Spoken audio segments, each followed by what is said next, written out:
Hello Technolovers, kesuksesan pabrikan otomotif China mendobrak pasar global menjadi bukti nyata bahwa produk mereka mampu bersaing dengan mobil asal Jepang yang cukup mendominasi. Indonesia menjadi salah satu negara yang cukup aktif sebagai konsumen produk-produk mereka. Yuk ketahui fakta maraknya mobil China di Indonesia dengan menyimak tayangan berikut. Namun seperti biasa, subscribe dulu channel ini dan aktifkan bel notifikasimu agar kamu tak ketinggalan informasi menarik lainnya dari teknologi populer.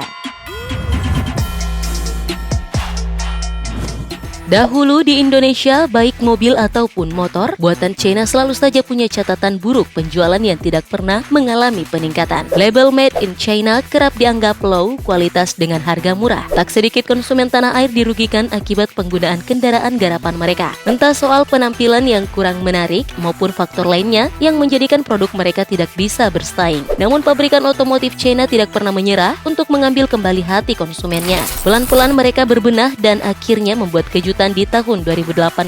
Mereka meluncurkan mobil MPV Wuling Cortez. Bisa dibilang unit mobil ini langsung melunjak di pasaran dan menjadi mobil fenomenal. Wuling Cortez hadir seolah menjawab kebutuhan konsumen tanah air dengan kualitas tak kalah dari mobil-mobil asal Jepang. Tak ingin disarankan dengan merek China di masa lalu, mereka kini hadir dengan kualitas mumpuni dengan harga yang sesuai. Sejak itu sampai sekarang ini, keraguan konsumen Indonesia mulai hilang terhadap mobil-mobil buatan China. Mobil merek Wuling dan Dongfeng Sokon atau DFSK kini banyak peminat dalam negeri. Melansir otomotif Kompas Arista Group yang berdiri sejak tahun 2003 sebagai jaringan dealer yang memasarkan sejumlah merek otomotif di Indonesia, telah menerima merek Wuling sebagai salah satu pemain baru yang sukses di pasar otomotif Indonesia. Ada lebih dari 50% penjualan Wuling di Indonesia dikontribusi oleh Arista Group. Jika kita melihat data Gaikindo pada semester pertama tahun 2020, total penjualan Wuling meraih angka 1.848 unit. Diketahui hingga Maret 2020, dealer Wuling telah mencapai 115 outlet yang tersebar di sejumlah daerah di Indonesia. Sebelum pandemi heboh di bulan Maret, dari semua produk mobil Wuling, Convero menjadi mobil merek China paling laris di bulan Februari tahun 2020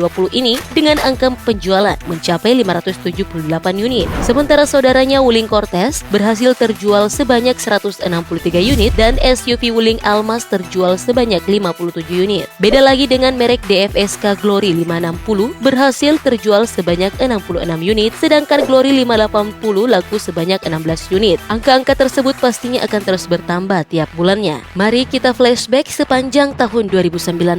Menurut data dari Gabungan Industri Kendaraan Bermotor Indonesia atau Gaikindo, Wuling dan DFSK masuk dalam 10 merek mobil dengan penjualan terbaik di Indonesia. Wuling sukses menduduki posisi ke-6 dengan pendistribusian sebanyak 22.343 unit dan penjualan retail hingga 21.112 unit. Sementara DFSK berada di posisi ke-10 dengan pendistribusian mobil sebanyak 3.857 unit dan penjualan retail 3.260 unit. Angka tersebut bukti dari pesatnya pertumbuhan produk merek dagang asal negeri tirai bambu di pasar Indonesia. Tidak menutup kemungkinan merek China perlahan menggeser dominasi merek Jepang atau bahkan bisa saja merajai mobil di Indonesia. Teknologi yang mereka berikan pada produknya benar-benar tak bisa diragukan. Semuanya sesuai standar mobil dengan segala fitur menariknya yang dibenamkan. Harganya pun begitu disenangi di masyarakat, sehingga faktor-faktor inilah yang menjadikan konsumen tanah air mulai menerima dan jatuh hati pada mobil asal China. Kesuksesan tersebut membuat pihak perusahaan mobil asal China membangun hubungan kerjasama dengan pemerintah untuk mendirikan pabrik di Indonesia agar biaya produksi bisa murah.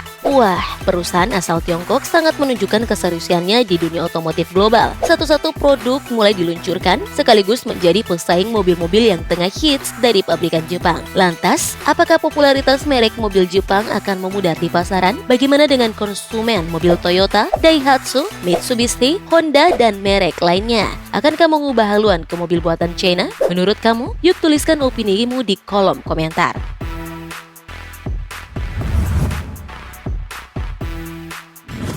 Oke deh Technolovers, jangan lupa juga sebelum tayangan berakhir like dan share video ini ya. Thank you for watching, bye!